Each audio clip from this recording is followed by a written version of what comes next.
여러분 안녕하십니까? 광주 MBC 뉴스투데이 시작합니다. 먼저 오늘의 주요 뉴스입니다.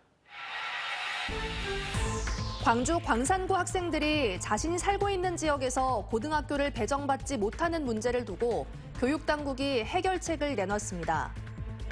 더불어민주당 광주광역시당 위원장 선거를 놓고 결과에 관심이 쏠리는 가운데 현역인 양부남 의원을 만나 이야기를 들어봤습니다. 전남 발전에 필요한 활동을 홍보하는 전남 사랑의 서포터즈 가입자가 50만 명을 돌파했습니다. 경남 지역에 홍수주의보가 내려진 가운데 낙동강 둔치에 있는 파크 골프장을 수백 명의 이용객들이 무단으로 이용해 논란이 일고 있습니다. 살고 있는 지역의 고등학교를 배정받지 못해 먼 거리를 통학해야 하는 타지구 배정이 해마다 광주에서 반복되고 있습니다. 도시가 외곽으로 확장하는 반면 대부분의 학교가 구도심에 위치해 있어 발생하는 현상인데요. 이 문제를 해결하기 위해 교육당국이 고등학교 신설과 명진고 정상화 카드를 꺼내 들었습니다. 보도에 이재원 기자입니다. 광주 광산구의 한 중학교. 인근에 고등학교가 있는데도 올해 졸업생 가운데 80%가 서구 지역으로 배정됐습니다. 광산구 지역의 중학생이 4천 명이 넘지만 고등학교 정원은 3천 명도 되지 않기 때문입니다. 이 같은 타 자치구 배정의 근본적인 원인은 고등학교 쏠림 현상에 있습니다. 광주 지역 49개 일반계 고등학교 가운데 33곳이 사립학교인데 대부분의 사립학교가 동구와 남구에 자리 잡고 있습니다. 이 때문에 광산구 지역의 학생 일부는 북구와 서구로 배정되고 서구와 북구 학생 일부가 남구와 동구의 고등학교로 밀려나는 일이 해마다 반복되고 있습니다. 외곽 대금을 가지고 새로운 학교로 이사를 가야 되잖아요. 근데 이 동남구 쪽에 이 토지의 가격이 결코 광산구 지역보다 높지 않아요. 현실의 벽이 높은 사립학교 재배치 대신 교육청이 공립고등학교 신설과 명진고 정상화 카드를 꺼내들었습니다. 폐교된 하남초등학교 부지에 들어설 예정인 광산고등학교는 오는 2027년 18개 학급 규모로 개교할 예정입니다. 여기에 올해 신입생이 20명에 불과했던 명진고가 정상화되고 남녀공학으로 전환된다면 온거리 통학 문제에 숨통이 트일 것으로 교육청은 기대하고 있습니다. 만약에 7학급이 더 받는다 하면 20명씩만 잡아도 140명이 되기 때문에 광산고까지 개교가 되면 훨씬 더 수안치구에서 과밀학교는 또 원거리 배정이 많이 해소될 거로 생각이 됩니다. 명진고의 남녀공학 전환 문제는 검토위원회가 구성돼 관련 절차를 밟고 있고 광산고등학교는 내년 9월에 착공할 예정입니다. 교육청이 고민하는 두 개의 카드가 원거리 통학 문제의 해법이 될 수 있을지 주목됩니다. MBC 뉴스 이재원입니다. 초복인 오늘 장맛비와 더위가 이어지겠습니다. 현재 하늘 모습 보시면 지금은 구름만 많이 지나고 있는데요. 정체전선이 다가오면서 비가 내리겠습니다. 오늘 예상되는 비의 양은 광주와 전남 내륙에 10에서 40mm, 전남 해안 지역에 20에서 60mm고요. 특히 오늘 오후 들어 남해안 지역을 중심으로 시간당 20mm 안팎의 강한 비가 쏟아질 수 있어서 주의가 필요하겠습니다.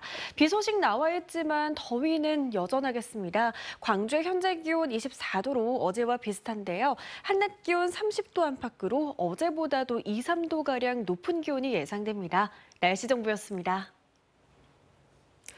전라남도가 지방소멸 위기 극복을 위해 추진했던 전남 사랑의 서포터즈 가입자가 50만 명을 돌파했습니다. 전남 거주자는 아니지만 전남을 오가는 생활인구를 늘리기 위한 건데 국내를 넘어 세계로도 영역을 넓히고 있습니다. 보도에 박종호 기자입니다. 전라남도의 소멸 위험 지수는 전국 17개 광역단체 가운데 가장 낮은 0.329. 20세에서 39세 여성 인구수를 65세 이상 인구수로 나눈 것으로 지수가 낮을수록 위험이 커집니다. 22개 시군 가운데 20개 시군이 소멸 위험 지역으로 분류될 만큼 전남은 심각한 상황입니다. 전라남도가 타 지역 거주자들을 대상으로 한 전남 사랑의 서포터즈를 도입한 이유입니다. 서포터즈에게는 농수산물 구매나 숙박, 관광지 등에서 할인 혜택 등이 제공되는 만큼 타 지역민을 전남으로 끌어들여 생활인구를 늘리겠다는 계획. 사업 추진 1년 10개월 만에 50만 명을 모집하는 성과를 거뒀습니다. 지난해 전라남도의 관광객이 6,300만이었습니다. 관광 활성화와 농수축산물의 판매 촉진 그리고 지역 소멸에 대한 대응 방안으로 우리 고향 사랑과 더불어서 사랑의 서포터즈를 구성하게 됐습니다. 국내를 넘어 해외 서포터즈 모집도 시작됐습니다. 올해 외국어 가입 신청서 제공 등을 통해 중국과 베트남, 미국과 방글라데시 등 2천여 명의 서포터즈를 확보했습니다. 최근에는 중국 항저우를 방문해 중국 호남 향후회와 현지인 등 2천여 명의 서포터즈 가입 약정을 체결했습니다. 외국인이 바라본 지역의 관광지를 SNS로 소개하는 등 해외 유명 인플루언서와의 협업도 확대할 계획입니다. And then they give to us some application which called like a Cheongnam Saranghae supporters. And then there, with that application, we get discounts for so many places we went, like a museum, restaurant, or thing. So during our trip, we saved so much money. So that's why we did so many things because we didn't expect. 20%. 전라남도는 하반기부터 모집 캠페인 시즌2를 통해 할인 가맹점을 1,000곳까지 늘리고 혜택을 강화하는 등 서포터즈 100만 명 달성에 박차를 가할 계획입니다. MBC 뉴스 박종호입니다. 여수의 구도심인 여문 문화의 거리 일대 상권이 침체되면서 텅 비어있는 상가가 우후죽순 늘어나고 있습니다. 상권 활성화를 위해 여수시가 TF까지 구성했지만 1년 가까이 추진되는 사업이 없어 상인들이 애를 태우고 있습니다. 문영철 기자의 보도입니다. 각종 상업시설이 들어서 있는 여서동 문화의 거리 일대. 상가 안이 텅 비었고 유리창에는 임대 표시가 붙어 있습니다. 골목은 물론 대로변까지 문을 닫은 가게가 부지기수. 신도심 개발 등으로 오래전부터 상권이 조금씩 침체되고 있었는데 지난해부터는 폐업하는 가게들이 속출하는 상황입니다. 너무 경기가 안 좋아가지고 전에는 그래도 거의 한두 군데 있었는데 지금은 어마어마하게 많이 늘어났습니다. 남아있는 업소들도 매출 감소로 어려움을 호소합니다. 점심시간에 옛날에는 자리가 없었잖아요. 지금 그럴 날이 거의 없어요. 배달이 없으면 이거 밥도 못 먹고 살아. 상황이 심각해지자 여수시는 지난해 8월 관련 부서 등이 참여하는 TF를 구성했고 올해 4월에는 문화의 거리 활성화 방안을 찾기 위한 용역에 들어갔습니다. 전국의 우수 사례들 그런 부분을 이제 발굴하고 젊은 층들이 많이 찾을 수 있도록 공연이나 이런 장소를 좀 제공하기 위해서 소규모 무대를 좀 조성할 계획입니다. 또 전라남도 정원 페스티벌을 유치해 활성화의 계기를 마련하겠다는 게 여수시의 계획입니다. 하지만 사업이 진행되기까지 적지 않은 시간이 걸릴 수밖에 없습니다. 여러 가지 방안은 잡고 있는데 당장 우리 서민들은 오늘 내일이 문제고 올해가 문제고 올 겨울 보내는 게 문제입니다. 좀 시에서도 적극적인 행정을 해서. 상인들은 또 TF가 구성된 지 1년이 다 돼가지만 체감할 수 있는 정책이 없다며 유동 인구를 끌어모을 수 있는 야시장이나 상설 공연 등을 추진해 줄 것을 여수시에 요구하고 있습니다. MBC 뉴스 문형철입니다. 30년 전 군복무를 하다 부상을 입은 전역 군인이 지병이 발병했지만 국가유공자로 인정받지 못하자 제기한 행정소송 2심에서 승소했습니다. 광주고법 양영희 수석판사는 한 전역 군인이 전남 동부보훈지청장을 상대로 낸 국가유공자 요건 비해당 결정 취소 소송에서 객관적인 자료가 부족하다고 본 1심 판결을 뒤집고 처분을 취소하라고 판결했습니다. 재판부는 지병 발병 시 진료 기록에 사고 당시 이력이 기록돼 있고 입대 전 기록에는 치료 이력이 없어 사고로 인한 외상으로 보는 게 타당하다고 판단했습니다.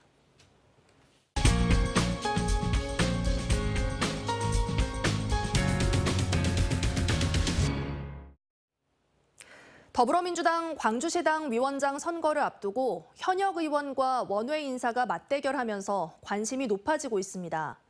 지난주 원외 인사인 강 의원 더민주 전국혁신회의 상임대표를 인터뷰한 데 이어 오늘은 현역인 양부남 의원의 출마 이유를 들어보겠습니다. 홍진선 아나운서가 다녀왔습니다. 네, 민주당 광주시당 위원장 선거 이제 곧 치러집니다. 예, 출마 이유 듣고 싶습니다. 예, 지난 4월 10일 총선의 결과는 우리 민주당이 압승을 했습니다. 그러나 대통령실과 국민의힘은 변함이 없습니다. 네. 그럼 이러한 어려운 난관을 뚫고 나갈 수 있는 방법은 뭔가? 정권을 찾아오고 정권을 찾아오려면은 2년에 있을 지방선거에서 우리 민주당이 압도적 승리, 최다 투표율, 최다 득표를 얻어야지만이 그 시너지 효과를 내서 대선에서 정권을 찾아올 수 있다는 게 제 생각입니다. 네. 광주시당이 광주가 중심이 돼서 그러한 효율의 바람을 느껴서 그러한 역할을 하는데 제가 미력하나마 선봉장이 되고 싶어서 시당에 이제 출마했습니다. 네, 이번에 이제 이례적으로 경쟁을 하고 있어요. 그리고 상대는 원외 인사예요. 여러 가지 의견들도 많지 않습니까? 그럼에도 불구하고 나의 어떤 부분이 상대에 비해서 우위에 있다. 광주시당 위원장이라면은 광주시의 문제를 또 시당의 문제를 잘 해결할 어떤 인적 네트워크와 그런 기본적인 능력이 있어야 됩니다. 중앙당과 관계, 국회와 관계, 행정부처와 관계, 그리고 시장을 비롯한 각 구청장과 관계, 이 시의원, 구의원과 기초원과 8명의 국회의원과 관계에 있어서 얼마만큼 누가 어떤 사람이 원활하게 의사소통이 되고 어떠한 문제를 효율적으로 주민과 당을 위해서 효율적으로 해결할 수 있는 것인지 그런 면에서 본다면은 국회의원이 제가 오히려 낫다는 저는 그런 확신을 갖고 있습니다. 네, 광주 지역 국회의원들께서 그런데 이 와중에 이제 의원님을 합의 추대했어요. 큰 힘이 되실 거라고 생각합니다. 어떤 이유에서 의원들이 이렇게 뜻을 모으고 계실까요? 이재명 대표가 대선 후보가 됐을 때 제가 대선 후보 법률 지원단장에서 총 지휘를 했죠. 그리고 끝나고 나서는 법률위원장으로서 당의 모든 법적 문제를 제가 정치 현실에서 법을 적용하는 일을 했어요. 이 말은 2년간 제가 당계를 가지고 있다는 그 경험을 우리 동료 의원들이 높게 평가해 준 것 같습니다. 그리고 이게 불공정하지 않다는 게 8명 시당위원장을 정한 게 아닙니다. 저를 시당위원장 정한 게 아니에요. 저를 후보자로 정한 겁니다. 네, 후보자로. 시당위원장은 누가 정하죠? 당원이 정해요. 이걸 오해하면 안 돼요. 권리당원 투표 비율이 달라졌지 않습니까? 좀 낮아졌죠. 이 제도가 나한테 유리할까 불리할까 이것저것 생각이 많으실 것도 같은데 어떻게 보십니까? 저는 전혀 생각하지 않습니다. 이 변경된 기준이 모든 후보자에게 동일하게 적용됩니다. 이게 어떤 후보자에게 차등 있게 적용된 게 아니라 모든 후보자에게 동일하게 적용되기 때문에 유불리는 다 똑같은 것이고 저는 그런 각도에서 이 문제를 보는 게 아니라 당권 강화 차원에서 가장 합리적인 방안을 우리 당원들이 그런 측면에서 당규를 개정한 것으로 해석하고 싶지 이것을 유불리로 보지 않습니다. 내가 양부남이 시당위원장이 되면 지금까지의 그 더불어민주당 광주시당과는 다르게 이건 한번 고쳐보겠다. 그래서 제가 몇 가지 했는데 당원들 존재감을 부각시키기 위해서 당 소식지도 발행하려고 해요. 소식지 발행. 소식지도 발행했다. 또한 현재까지 우리 광주시당이 당사가 없습니다. 이 당사를 어떻게 해서 추진하겠다. 정치학교를 만들어서 이 기초의원들부터 정치 교육을 시킬 겁니다. 또한 정치를 희망하는 많은 사람들에게 교육을 시킴으로써 제2의 DJ 같은 훌륭한 인재를 만들려고 합니다. 또 하나는 시당 위원장이 되면은 정책연구원 하나 만들 겁니다. 정책연구원이 중심에서 광주시의 발전에 개인적 역할을 하도록 싶습니다. 시청자분들께 마지막으로 한 말씀 해주신다면 혹시 국회의원이 시당위원장이 되면은 당원 중심이 안 된다. 원내에서 시당위원장이 되지만 당원 중심이 된다고 이야기하고 있는데 저는 굉장히 넌센스라고 생각합니다. 국회의원이 시당위원장이 되면 기득 세력이 되는 시당위원장이 되는 것이다. 그리고 국회의원이 아닌 사람이 해야지만 비기득권의 민주주의를 이야기하는데 지금 국회의원 7명 국회의원 된 지 지금 얼마 됐습니까? 몇 달 안 됐습니다. 2달도 안 됐습니다. 막말 화장실이 어디가 있는지도 모릅니다. 기득권을 고수하고. 민주당이 꼭 지방선거 대선에 이겨서 정권을 찾아와서 어떤 우리의 민생고도 해결되고 정치도 소통되는 그런 화합하는 정치를 만들 수 있도록 시민과 당원 여러분들이 우리 민주당이 잘할 때는 칭찬해 주시고 못할 때는 채찍을 가해 주시기를 간곡히 부탁드립니다. 와서 말씀 나눠주셔가지고 너무 감사합니다. 예, 감사합니다. 고맙습니다. 다음 달부터 광주의 모든 사회복지시설 종사자들에게 호봉제가 적용됩니다. 광주시에 따르면 오는 2026년까지 제3기 사회복지시설 종사자 처우 개선 계획을 시행해 호봉제 대상에서 제외됐던 아동 공동생활가정의 호봉제를 추진하고 지역 아동센터는 각 자치구와 협의해 호봉제 적용 시기를 결정합니다. 이외에도 종합건강검진 대상자에게 공과제를 도입하고 가족 돌봄 휴가를 자녀에서 노부모까지 확대해 각 이틀의 유급 휴가를 사용할 수 있도록 했습니다. 광주 지역의 소매 유통업체 10곳 가운데 7곳은 알리익스프레스와 테무 등 중국 온라인 플랫폼에 위협을 느끼는 것으로 나타났습니다. 광주 상공회의소에 따르면 소매 유통업체 47곳을 대상으로 조사한 결과 응답업체의 70.2%가 중국 온라인 플랫폼이 현재는 물론 향후에도 잠재적인 경쟁 상대라고 답했습니다. 또 3분기 경기 전망을 묻는 질문에도 10.6%가 알리와 테무 등 중국 플랫폼의 국내 진출 확대를 가장 큰 경영 애로사항으로 꼽았습니다.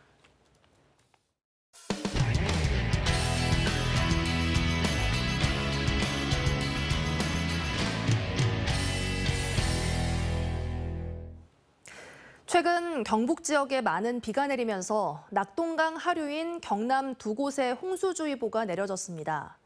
낙동강 범람에 대비해 둔치에 사람이나 차량 접근을 자제해달라는 당부가 있었는데 수백 명이 버젓이 파크골프를 즐기는 장면이 포착됐습니다.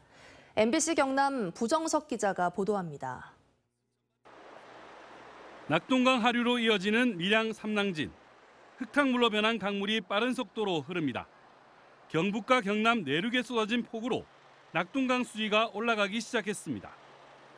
남강과 만나는 함안군 개내리 지점과 밀양강과 만나는 밀양 삼낭진교 지점에 홍수주의보가 내려졌습니다.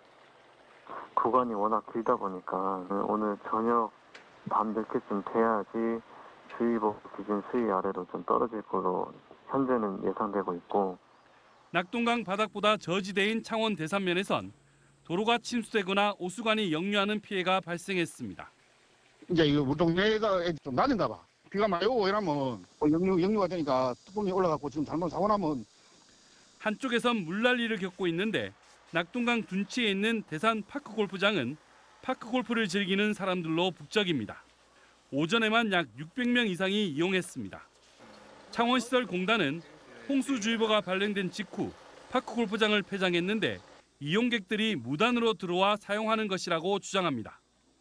하니까 일단은 무단으로 바리케이드 끌어갖고 치는 분들이 있어서 시민 하청하고 계속 협의하고 있는 상황에서 이제 이용객들은 홍수주의보 발령 사실을 몰랐다는 반응입니다.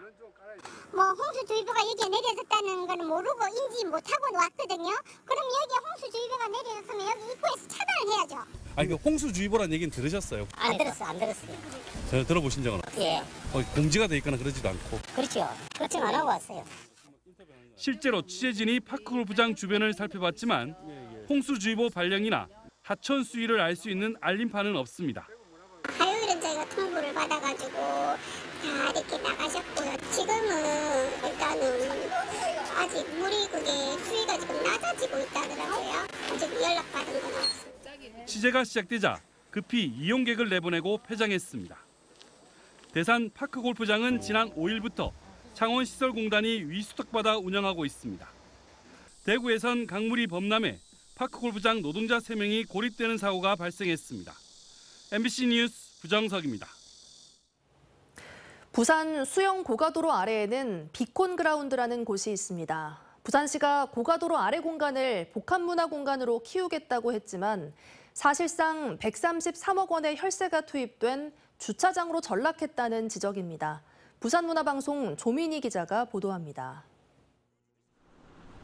수영 고가도로 및 비콘 그라운드. 주차장이 빈자리 없이 꽉 찼습니다. 주변에 공론 주차장이 많이 없다 보니까 주변에 사시는 분들도 여기 조금 주차를 많이 하시는 분. 하지만 오가는 사람은 겨우 한두 사람뿐. 세 곳 중 한 곳이 공실입니다. 이 점포도 간판만 남아있을 뿐 안은 텅 비었고 문은 잠겨 있습니다. 지난 2020년 쇼핑과 행사, 창업기업 등 부산의 대표 복합 문화공간으로 키우겠다며 부산시가 조성한 이곳. 하지만 컨테이너 박스들은 도로를 끼고 떨어져 있고 방문객을 끌어모을 특별한 요인도 없습니다. 가장 해결이 안 되는 게 교통 체계가 바뀔 수 없는 상이다 보니 폭은 좁고 차량 통일도 하고 어쨌든 활성화를 하기가 어려운. 활성화 대책으로 내놨던 행사조차 운영 기간이 바뀌면서 지난 4월까지 단 한 차례도 열리지 않았습니다. 아니 폐업한다니까요. 상상 안 되지. 행사 해봤자 와서 욕만 더 하겠어요. 왔는데 아무것도 없는데. 매년 평균 8억 원 안팎의 예산이 투입되는데도 현재까지 방문객 통계도 수요 예측값도 없어 실태 파악도 구체적인 대책도 기대하기 어려운 상황. 열린 개방된 구간이어서 왔다 갔다 하시는 분들은 체크는 어렵지만 주차 수입과 임대 수입에 대한 수입 예측이 되어 있죠. 지금까지 투입된 예산만 133억 원. 지난 5년간 이 중 단 10%만 걷어들였는데 60% 이상이 주차장에서 나왔습니다. 이런데도 부산시와 시설공단 측은 행사를 통해 이곳을 활성화시키겠다는 입장만 반복하고 있습니다. MBC 뉴스 조민입니다. 국내 복숭아 시장은 최근 소비자들의 기호가 변하면서 수많은 신품종이 쏟아져 나오고 있습니다.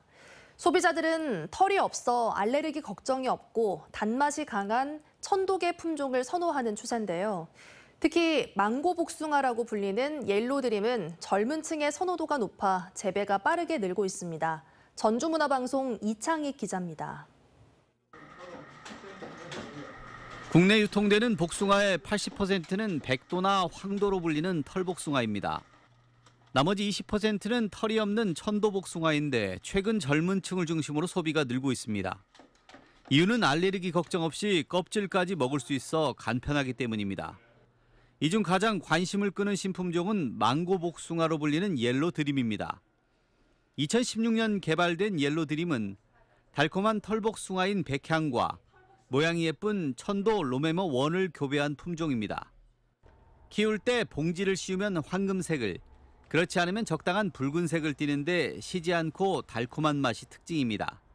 실제 산 함량은 0.25%로 주요 천도 품종의 3분의 1 수준이며 당도는 13브릭스가 넘어 같은 시기 털복숭아보다 2브릭스 이상 높습니다. 지금 시지 않은 천도 복숭아에 대해서 소비자들의 이제 반응이 너무 좋다 보니까 이제 그쪽으로 주력해서 많은 품종들을 더 개발을 하려고 하고 있습니다. 최근 재배 농가도 늘고 있는데 2000년 보급이 시작된 이후 4년간 빠르게 확산돼 올해 재배 면적은 250헥타르에 이릅니다. 맛이 좋고 맛이라 그러면 이제 망고 맛이 좀 납니다. 그리고 재배하다 보니까 기존 복숭아에 비해서 또 가격도 높아지고. 복숭아는 한 해 1인당 소비량이 4kg에 이르지만 2000년 이전까지는 품종이라야 11개로 선택의 폭이 크지 않았습니다. 하지만 최근 200개 이상의 품종이 쏟아졌고 농촌진흥청도 옐로드림 외에 스마트 퀸이나 속살이 하얀 이노센스를 개발해 소비자 선호를 높여가고 있습니다. MBC 뉴스 이창익입니다. 전기차에 관한 정보를 수집하고 관리할 수 있는 전기차 전주기 탄소중립 통합환경정보센터가 나주혁신도시 산업단지 안에 들어섭니다. 이 센터는 전기차 보급부터 배터리 사용까지 전기차 제조에 관한 모든 정보를 수집하고 분석해 기업이 활용할 수 있도록 제공하며 오는 2027년 개원을 목표로 설계가 진행되고 있습니다. 전라남도와 나주시는 환경부와 업무 협약을 체결한 뒤 배터리 연관 기업 유치에 나설 계획입니다. 전라남도가 축산농가 폭염 피해 예방을 위해 예비비 20억 원을 추가로 긴급 투입하고 가축 고온 스트레스 완화제를 지원합니다. 지원 대상은 폭염에 취약한 닭과 오리, 돼지와 한우 등 축산농가로 전라남도는 스트레스 완화제를 이달 말까지 신속하게 공급해 농가 피해 최소화에 나설 방침입니다. 전라남도는 또 취약농가 720호에 대해 폭염 대응 요령 등을 안내하고 여름철 재해 대비 사전 점검도 실시했습니다. 초복인 오늘 날이 더운 가운데 장맛비도 이어지겠습니다. 현재 하늘 모습 보시면 지금은 구름만 지나고 있는데요. 정체전선이 이동하면서 비가 시작되겠습니다. 오늘 예상되는 비의 양은 광주와 전남 내륙에 10에서 40mm고요. 전남 해안 지역을 중심으로는 20에서 60mm가량입니다. 특히 오늘 오후 들어 남해안 지역을 중심으로 시간당 20mm 안팎의 강한 비가 집중될 수 있어서 더 각별한 주의가 필요하겠습니다. 이어지겠습니다. 낮 기온은 어제보다 더 높게 오르겠습니다. 출근길 기온은 24도 안팎으로 어제와 비슷한데요. 한낮 기온 30도 안팎으로 어제보다 2, 3도가량 높은 기온이 예상됩니다. 대부분 지역의 한낮 기온이 30도 안팎까지 올라 덥겠습니다. 곡성의 현재 기온 23도 보이고 있지만 한낮 기온 역시나 30도 안팎까지 치솟겠습니다. 바다의 물결은 최고 2m에서 2.5m로 조금 높게 일겠습니다. 다가오는 주말까지도 비가 오고 흐린 날씨가 이어지겠습니다. 날씨 정보였습니다. 이상으로 뉴스 마칩니다. 함께해 주신 여러분 고맙습니다. 언제 어디서나 내 손 안의 뉴스. 광주 MBC 뉴스 유튜브 구독으로 함께하세요.